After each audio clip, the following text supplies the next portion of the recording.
आज सकाळपासूनच मला माझ्या लग्नाची अशी आठवण येत होती, की मस्त मजा कशी आपण होतो काय ते आणि मला अल्बम बघायचा होता. तर त्याच्या आधी संध्याकाळी आम्हाला लागली भूक. मग निकेश आणि श्रियान दोघं मस्त वडापाव आणायला गेलेले आणि श्रियान आला आणि मम्मा वडापाव घे. वडापावची त्यांनी पिशवी माझ्या हातामध्ये दिली. इथे मस्त प्लेट रेडी केले.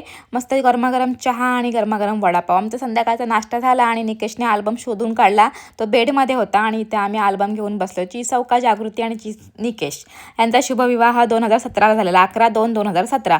आणि आम्ही दोघं किती म्हणजे असं वेगळं होतो ना, बघा ना किती वेगळे दिसतोय. आम्ही मस्त अल्बम बघून एन्जॉय केली आणि आज जेवायला मस्त सिंपल होतं, कारण आज उपवास होता. चवळीची भाजी, भात आणि नाचणीची भाकरी काकीने दिली होती. आणि दिवसभर काय श्रियांच्याच मागे. रोज सकाळी उठल्यापासून श्रियान त्याचा अभ्यास लावा, त्याची खेळणी इकडे तिकडे अस्ताव्यस्त पडलेली असतात. दिवसातनं 2-3 वेळा आमची साफसफाई असतेच आणि मग रात्री झोपायच्या अगोदर सगळं पुन्हा क्लीन करून ठेवतो. तर त्याला म्हटलं श्रियान सगळं आपण गोळा करूयात. तर लगेच त्याने सगळं असं उचललं, तिथनं पूर्ण सगळं क्लीन केलं आणि श्रियानला बोललेलं पण सगळं काही समजतं आणि सगळं तो ऐकतो पण आमचं. तर मग असा माझा आजचा दिवस गेलेला आहे. तर भेटू आपण उद्याच्या ब्लॉगमध्ये. Bye everyone.